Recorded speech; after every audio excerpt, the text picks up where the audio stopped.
y pude meterme en esa lectura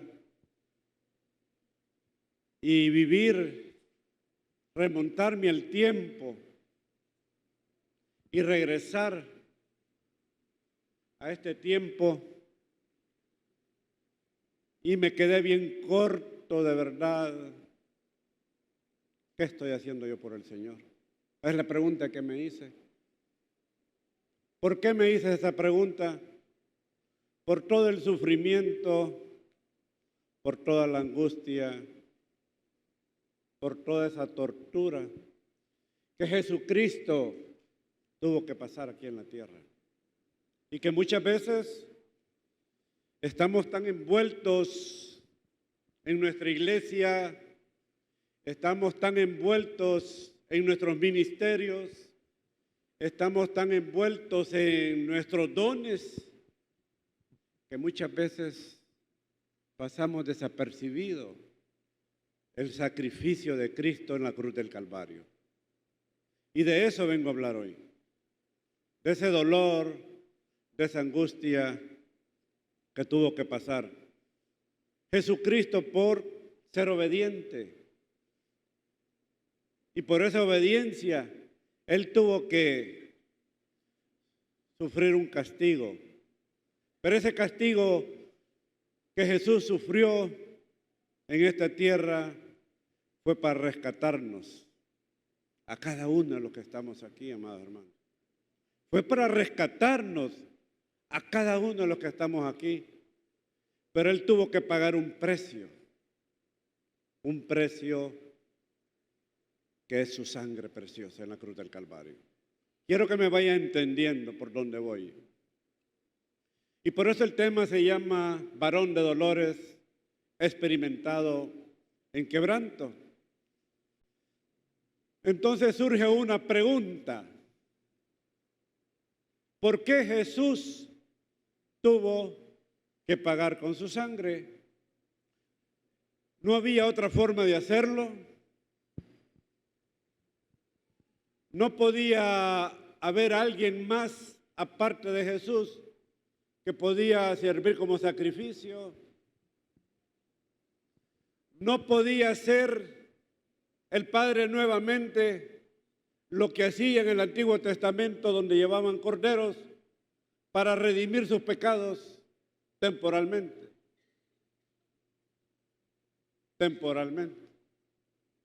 Pero en el diseño, en el plan de Dios, miles de años atrás, Dios ya había predispuesto en su corazón que alguien santo, alguien que fue obediente aquí en la tierra hasta lo sumo, que era su Hijo, la Biblia lo recalca, el unigénito, iba a venir a pagar por los pecados suyos y míos a esta tierra. Y es por eso que Jesús vino a rescatarnos de la cautividad del pecado que estaba en la humanidad durante cientos de años atrás y durante estos años que vamos a seguir viviendo. ¿Y qué es un rescate? En la época de la guerra se dieron famosos. Fue famoso que alguien lo secuestraran y que alguien tenía que pagar una suma de dinero. Y si esa suma era pagada, la persona que había sido secuestrada, esa persona era rescatada. Un rescate es algo que se paga para la liberación de alguien cautivo, monetariamente. Jesús pagó nuestro rescate para librarnos del pecado, para librarnos de la muerte y para librarnos del infierno. ¿Cómo es posible, es mi pregunta cuando yo leo esto, que Jesús vino a pagar un rescate por nuestro pecado, cuando nosotros muchas veces pecamos indolentemente en esta tierra? Y pasa el pecado como pasa nada. Y muchas veces no nos atrevemos ni siquiera a venir a pedir perdón a los pies de Cristo. porque se nos ha vuelto muy común ciertos pecados chiquitos que para nosotros es como que los estamos tecniqueando, como que los estamos teniendo ahí y no pasa nada. Sí que no pasa nada es porque la gracia de Dios está todavía en esta tierra. No porque ya hubiéramos sido consumidos, amados hermanos, realmente. Y esa muerte, pagó por esa muerte un precio caro. Pagó también por ese infierno al cual estábamos destinados cada uno de nosotros. Y cuando uno se mete en lecturas, aparte de la Biblia, y ve lo que es el infierno, y ve lo que nos puede suceder cuando no hemos sido realmente perdonados, y hablaba en el primer servicio. Qué bueno, me encanta cuando alguien se convierte al Señor. Y muchas veces, amados hermanos, una prédica, un testimonio de alguien puede movernos emocionalmente y almáticamente, llamo yo, podemos decir acepto al Señor con el alma, no con el corazón. Porque cuando se acepta con el alma, las emociones pasan. Cuando se acepta con el alma, cuando usted vuelve a su estado natural y ya pasó la aflicción y ya pasó aquello por lo que usted estaba peleando, su alma se acomoda, pero en su espíritu no ha habido nada. Pero cuando usted acepta a Jesucristo con el corazón, de su vida empiezan a retoñar pequeños frutos. Muchas veces no se pueden ver, pero empieza a haber cambios. Empiezan a haber cambios en nuestra vida. Cuando realmente hemos aceptado a Jesús y entendido que esa sangre preciosa vertida en la cruz es la que nos ha salvado y es la que nos ha redimido. ¿Me están entendiendo? Entonces, si Él pagó un rescate para liberarnos del pecado, de la muerte y del infierno, ¿qué estamos haciendo nosotros? ¿Qué estamos haciendo en esta tierra? ¿Qué estamos haciendo en esta iglesia? ¿Qué estamos haciendo como cuerpo de Cristo? Les contaba, hermanos, hace muchos años a mí me estalló una bomba como a unos 10, 15 metros.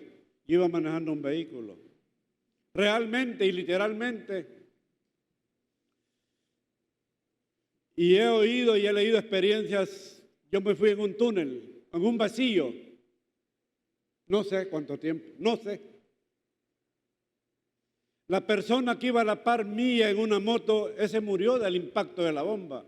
El carro me quedó destrozado. Pero yo me vi envuelto en ese túnel de la muerte. Le estoy diciendo con la verdad.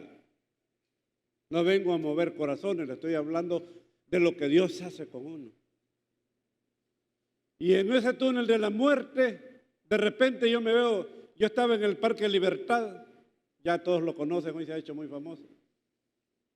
Y yo aparecí como unas 6, 7 cuadras abajo. Ahí estaba la radio, una emisora que se llamaba Cael, hay una panadería famosa ahí, migueleño, no sé cómo se llama, los que conocen. No sé cómo aparecí ahí, no sé cuánto tardé en llegar, no sé, a mí no me vaya a pedir explicación porque no lo sé, Dios lo sabe. Solo venía herido con los cuistillos, que el vidrio se fraccionó todo, el carro había quedado destruido y Dios una vez más había salvado mi vida. Mi pregunta fue, ¿qué hubiera pasado si yo en ese túnel de la muerte no hubiera regresado? ¿Para dónde hubiera sido mi destino? Esa es mi pregunta. Hoy es la pregunta de cada uno de ustedes que se tienen que hacer. ¿Qué pasaría si el Señor viniera? ¿Qué pasaría si en cualquier momento de esta semana que le pasaría algo. Primero, Dios no sea así. En el nombre de Jesús, no. Pero ¿qué pasaría? ¿Dónde está su alma? ¿Dónde está su espíritu? ¿Anhela usted estar en la presencia del Señor todos los días de su vida? Porque el espíritu gime, porque el espíritu anhela. Cuando uno está enamorado de su novia antes de casarse, yo hasta me iba hasta San Vicente, no está mi esposa. ¿Y saben qué me iba? La 116, en la parrilla. En la parrilla, miren qué sacrificio hacía. ¿Y sabe qué? No me dejaban dormir en la casa de ella porque yo no me podía venir. Me había conseguido un chero a la par que me daba ahí, me daba un lugarcito donde dormir. Pero yo estaba desesperado, yo quería verla, porque ella estudiaba aquí en el Harvard y luego se iba en vacaciones y yo una semana me desesperaba por verla. Y yo, aunque sea en el bus como bulto, yo iba. Había una desesperación porque yo la amaba y la amo. ¿Cuánto amamos nosotros a Jesús? ¿Cuánto amamos a Jesús? ¿Cuánto anhelamos su presencia? Amados hermanos. Hay una pregunta que dice aquí, ¿por qué Jesús tuvo que pagar con su sangre? Porque es a través de la sangre de Cristo que somos redimidos de pecado. ¿Cuántas veces nosotros hacemos cosas de las cuales no nos sentimos cómodos? Que quisiéramos, hermano, que las cosas se hicieran como nosotros queremos que se hagan. Que si un hermano le dice, hermano, siéntese aquí, porque fíjese que voy a ordenar, va a venir alguien y no sé qué, y usted le dice, el ujier le dice amablemente y usted le contesta, no, aquí estoy bien, no se preocupe, aquí estoy bien, pero se enoja. Pero se enoja. ¿Cuántas veces, amados hermanos, nosotros vivimos en contiendas? Y no hablo en contiendas con los de la calle. Yo no estoy hablando de eso. Estoy hablando en contiendas dentro de la iglesia. Formamos grupos. Que este me cae bien, que este no, que aquel sí. Y no llegamos a entender que todos, pero todos los que estamos aquí hemos sido lavados con la sangre de Cristo. Y esa misma sangre nos perdonó los pecados a cada uno de nosotros. Y por su misericordia estamos aquí.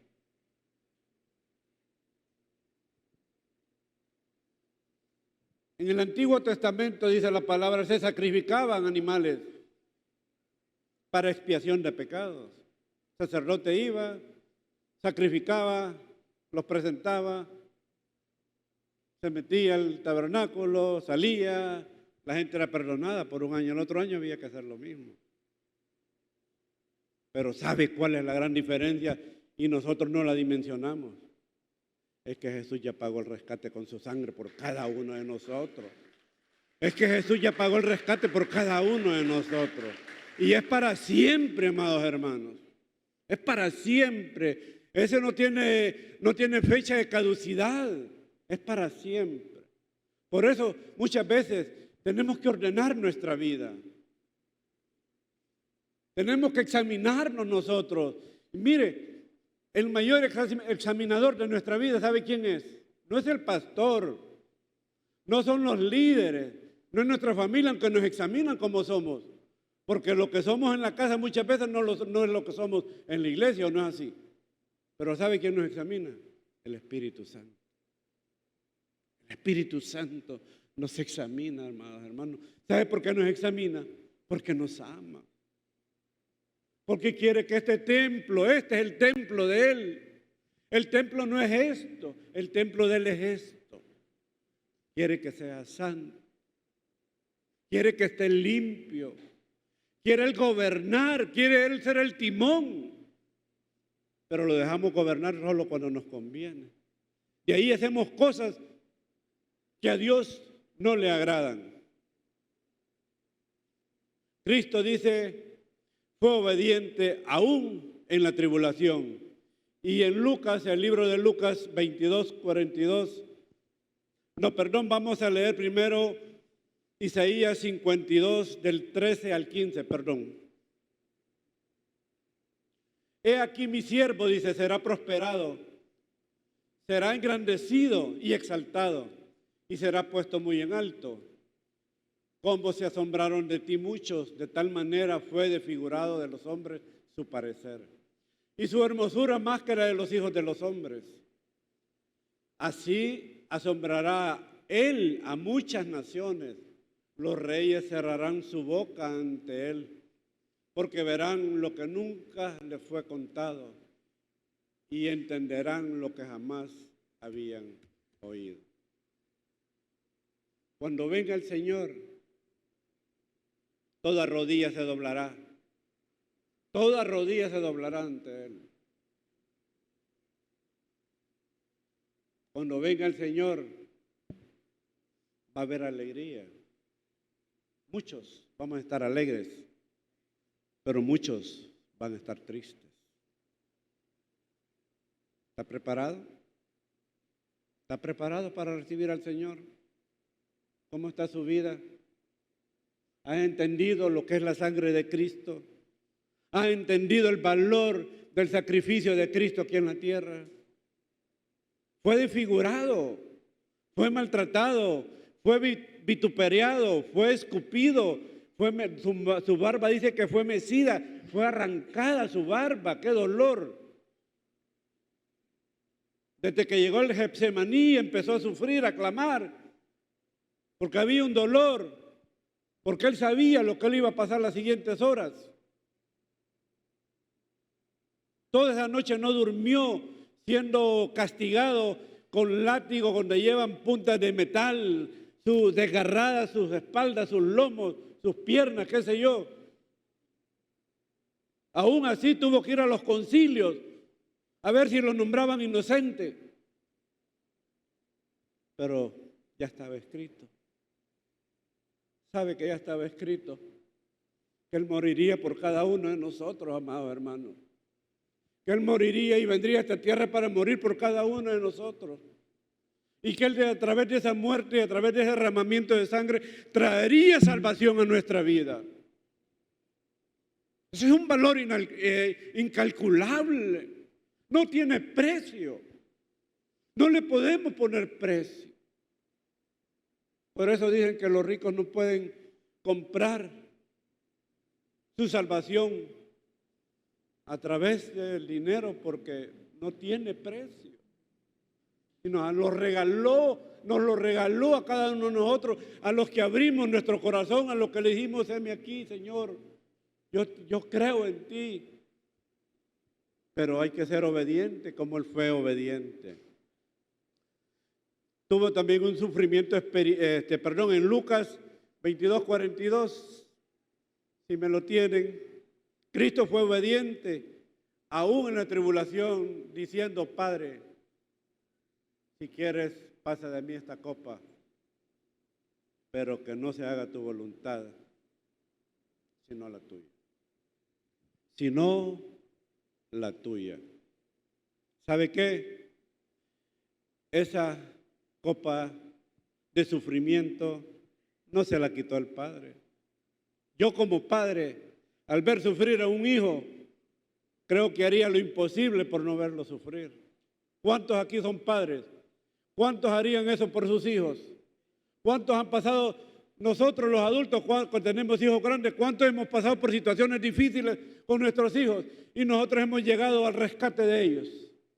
¿O no? Somos padres. Pero el Padre dice que cayó. Que cayó en ese momento de dolor, de angustia que estaba pasando Jesucristo. Cristo se bebió la copa. ¿Sabe por qué? Porque no había otra manera de salvarnos. Él entendía su angustia, Él entendía su dolor, pero fue obediente, dice hasta una alabanza, y obediente hasta muerte de cruz. También tuvo un sufrimiento espiritual, y esto lo vemos en 2 Corintios 5:21. Segunda Corintios 5:21 dice, al que no conoció pecado por nosotros lo hizo pecado, para que nosotros fuésemos hechos justicias delante de él. Jesús cargó, amados hermanos, el pecado de toda la humanidad sobre él. El que no conoció pecado se hizo pecado por nosotros.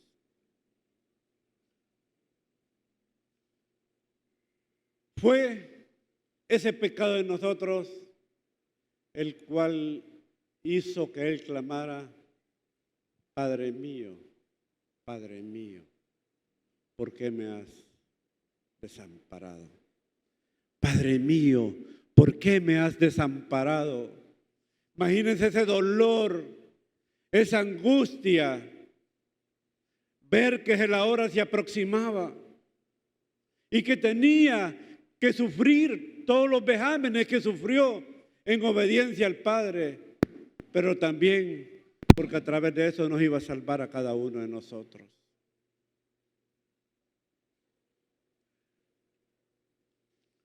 El Salmo 22 del 14 al 18 habla proféticamente unos años antes de lo que le iba a suceder al Señor Jesucristo.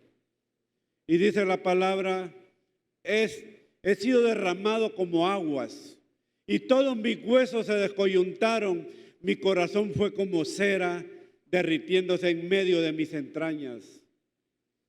Como un tiesto seco, se secó mi vigor y mi lengua se pegó a mi paladar y me has puesto en el polvo de la muerte. 16, porque perros me han rodeado, me ha cercado cuadrilla de malignos, horadaron mis manos, horadaron mis pies.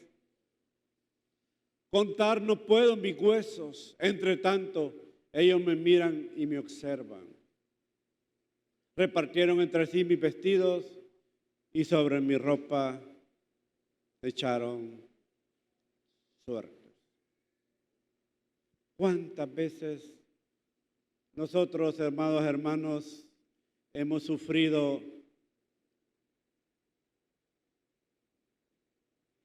porque alguien que estuvo a la par de nosotros a la hora de las situaciones difíciles se fue, lo dejó, lo abandonó? Dice la palabra que Jesús un día a Pedro le dijo que cuando cantara el gallo 3 veces, él lo iba a negar.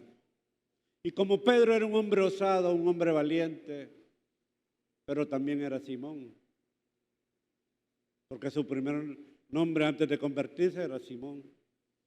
Le dijo, no, Padre, ¿cómo yo te voy a negar? Jamás haría eso. Señor, aquí estoy, le decimos nosotros. No te voy a negar. Jamás te voy a negar, jamás te voy a dejar. No voy a volver ahí de donde salí. Y muchas veces, en la mayor debilidad espiritual de nuestra vida, volvemos a los caminos y traicionamos el pacto que hicimos un día con el Señor. ¿Cuántas veces nosotros queremos tomar la sangre de Cristo como un detergente, amados hermanos? Pecamos, lavamos nuestros pecados, volvemos a pecar, volvemos a lavar nuestros pecados y sentimos que no pasa nada. Hay un problema bien serio, porque muchas veces el espíritu de nosotros se va a enfriar y no va a haber ya un dolor en nuestra alma, en nuestro cuerpo, en nuestro ser, por lo que estamos haciendo. Dice la Biblia que Sansón hacía lo que quería. Pecaba un día con una mujer, de ahí agarró 1000 zorras y destruyeron un viñedo, qué sé yo, de ahí volvió a pecar y de ahí levantó una ¿cómo se llama? un portón grande, qué sé yo, grandísimo montón, hizo tantas cosas. Pero un día de aflicción pidió las fuerzas del Señor y dice la palabra que el Espíritu de Dios ya no estaba en él. Y es que cuando hay insensibilidad, hermanos, podemos perder esa conexión con el Espíritu. No podemos sentir que estamos pecando porque ya no hay sensibilidad espiritual en nuestra vida. Pedro, el que le dijo que no le iba a negar, cuando le preguntaron y le dijeron, ¿eres tú de ellos? No, para nada. Pero tú hablas como ellos. No, lo negó. ¿Sabe quién era ahí? Ahí no era Pedro, ahí era Simón. ¿Sabe cuándo se convirtió en Pedro? Cuando lloró, porque reconoció que las palabras de Jesús lo que le había dicho. ¿Cuántos de nosotros muchas veces hemos dicho la palabra? No, Señor, no te voy a negar. No, si siempre voy a estar aquí. No, si yo te prometo. Y muchas veces nos vamos de nuestros ministerios, nos vamos de la iglesia. Queremos probar otros horizontes, decimos. Y nos hacemos, hay veces, como Simón y no como Pedro. Pero ¿sabe? A todos los Simones, Dios los levanta y los hace Pedros.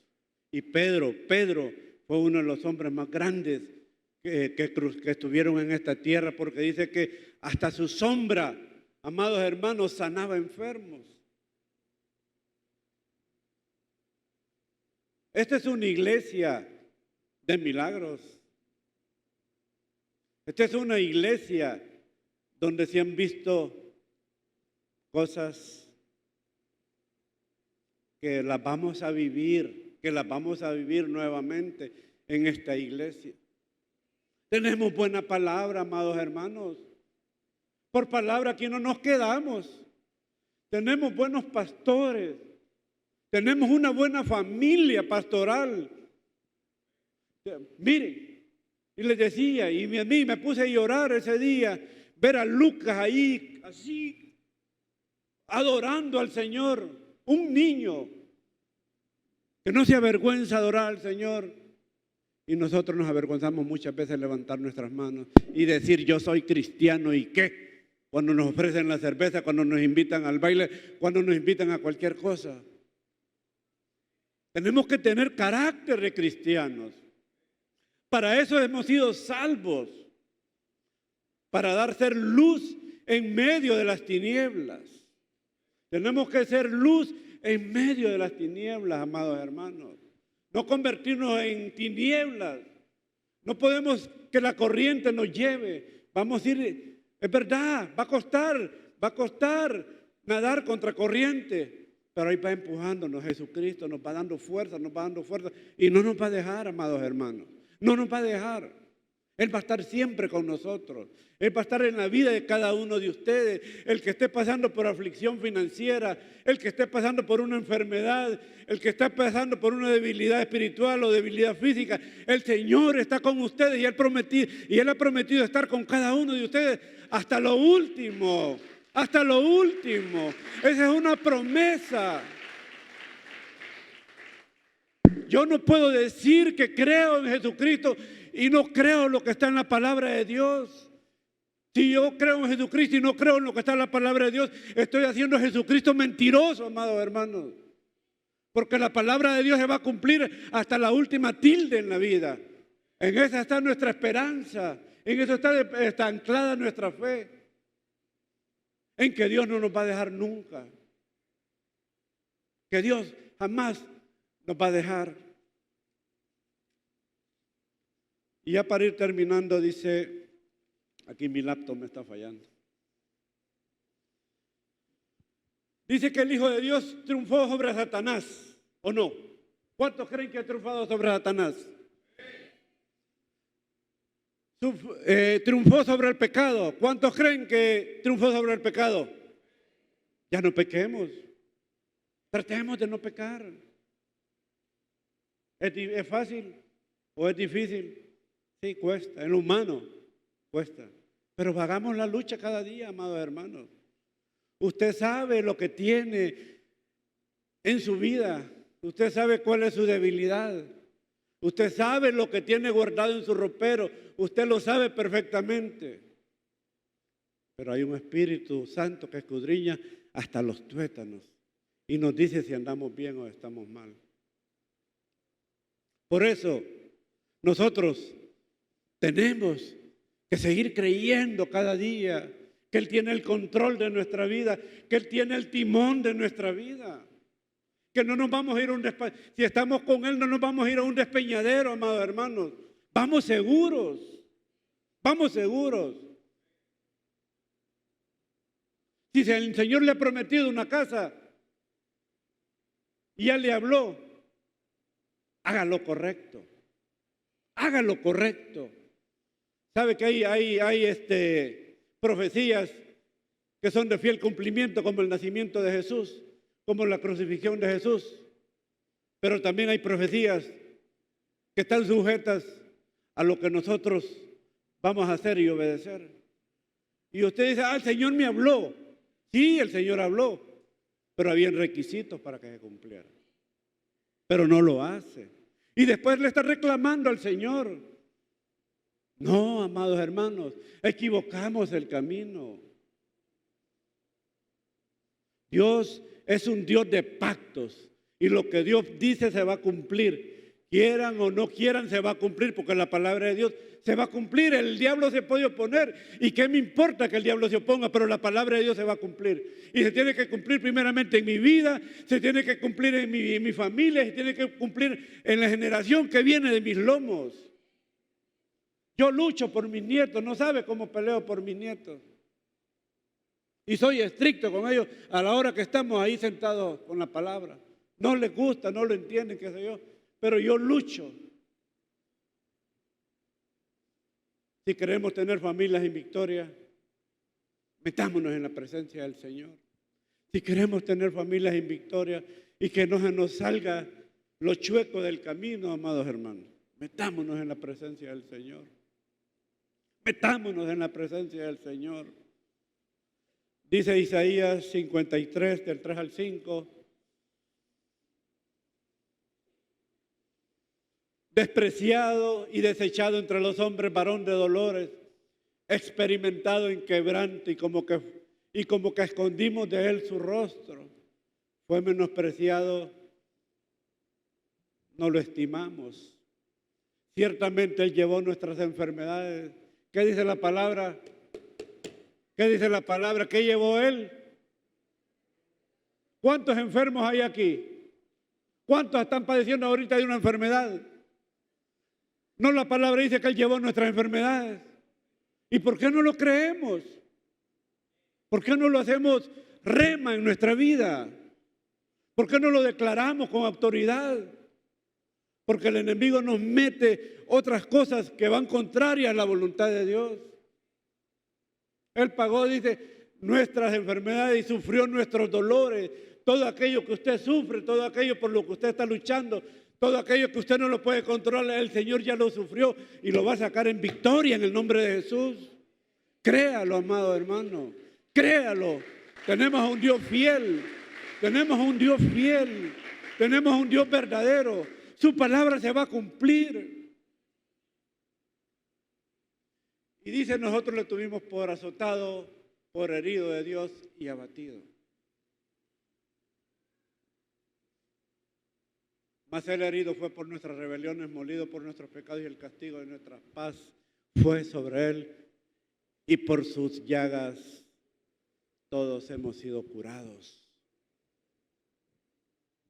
Por sus llagas él curó mi pecado, amados hermanos. De verdad, yo le decía a alguien, no merezco estar ahí arriba. De verdad, la santidad del Señor es tan grande. no me atrevería a venir aquí a pararme en este púlpito en pecado, en algo que no le agrade a Dios. Por eso les decía, la insensibilidad de Sansón lo llevó hasta la muerte, porque no entendió cuando el Espíritu de Dios se había alejado de él. Dios nos está llamando en este día a que enderecemos nuestros caminos, amados hermanos, nuestros caminos. El profeta Isaías estaba viendo estos 700 años antes. Él vio a un siervo herido,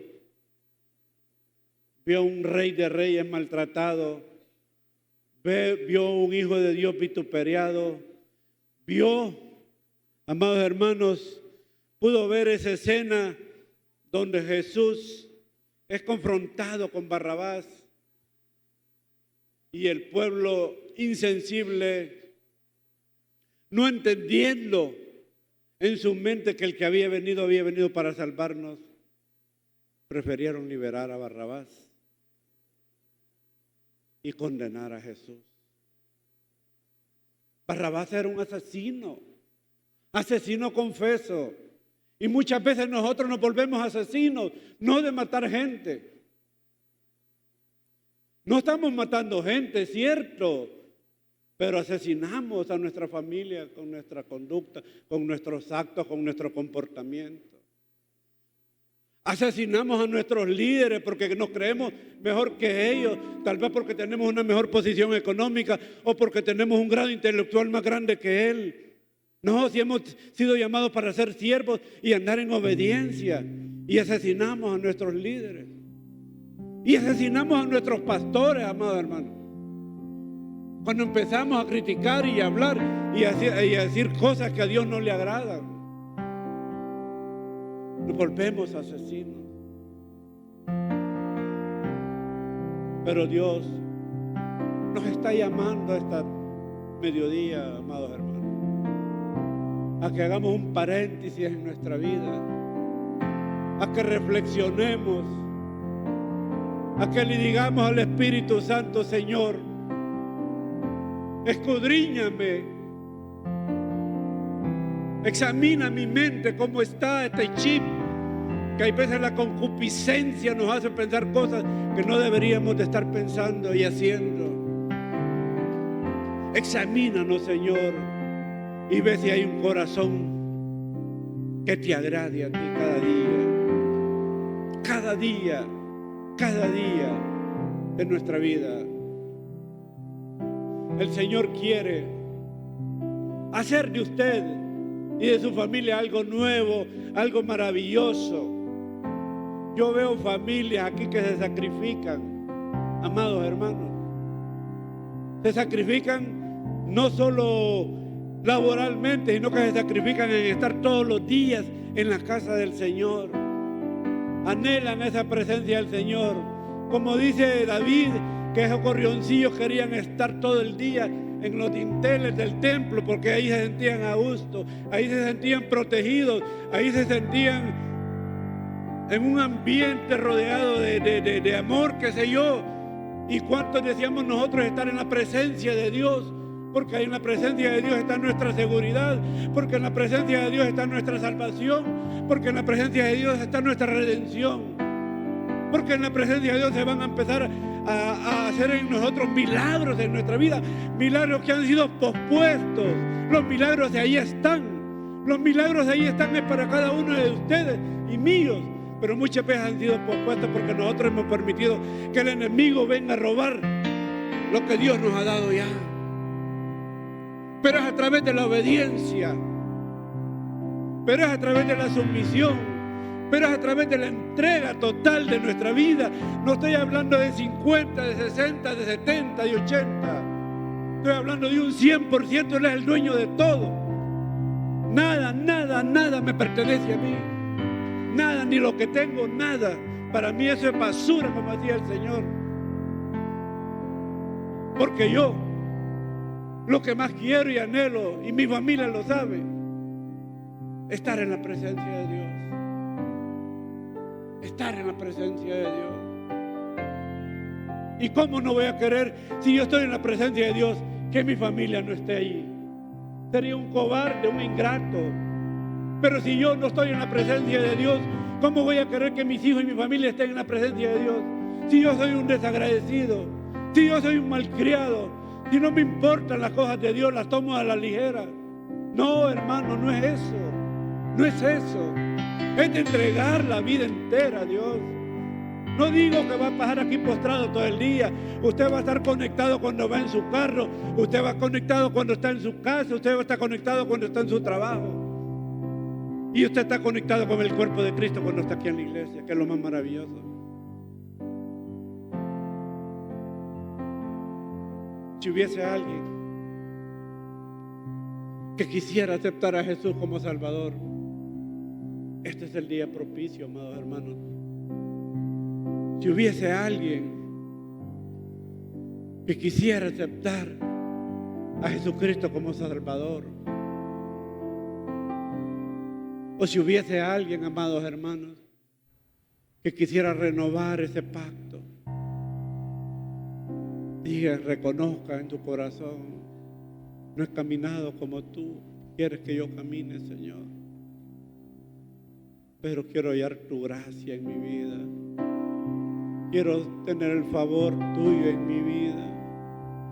Quiero que esos milagros, Señor, que han estado allí pendientes, que ya casi los alcanzaba, Señor, vengan a mi vida. Esas promesas, que mi familia sea entregada totalmente, porque ahí no hay una cosa más grande, de verdad. No saben, hermano. Cuando estaba joven y mis niños estaban pequeños, anhelaba que todos ellos se graduaran, que tuvieran su grado académico. Gracias a Dios, Dios cumplió la promesa. Pero eso se queda corto. Eso es poco, hermano, para el anhelo que yo tengo de que ellos sean convertidos en el Señor. Y sé que la generación primera mía no le va a servir al Señor en el pastorado. Yo estoy confiando y declarando que mis nietos van a servir.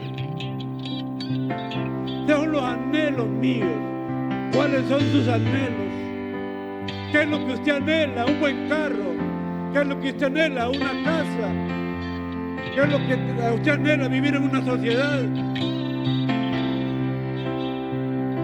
No. Anhele la presencia de Dios. Anhele cada día la presencia de Dios. Dios quiere hacer cosas nuevas. Dios quiere hacer cosas nuevas en nuestra vida, amado.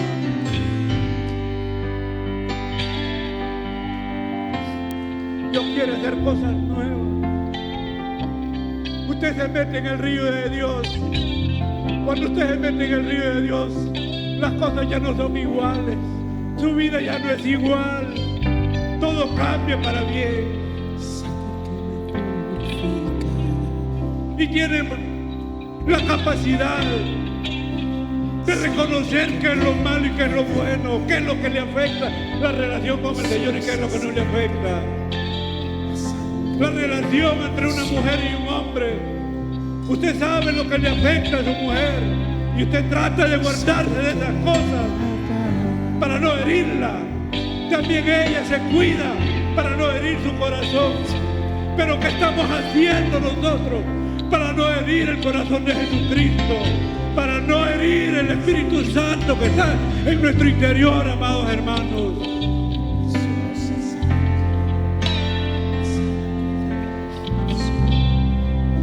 El Señor está aquí. El Señor está aquí, amados hermanos. Y va a hacer grandes cosas para aquellos que están dispuestos. Y decir, heme aquí, envíame a mí. Heme aquí, envíame a mí. Si no hay un reconcilio, si no hay alguien que se convierta, que el Señor le guarde, que el Señor le bendiga. Llega una reflexión, hermanos, porque esta prédica fue tanto para mí como para la iglesia. y que Dios tenga cuidado de cada una de esas pequeñas y grandes cosas de nuestra vida. Que Dios me los bendiga.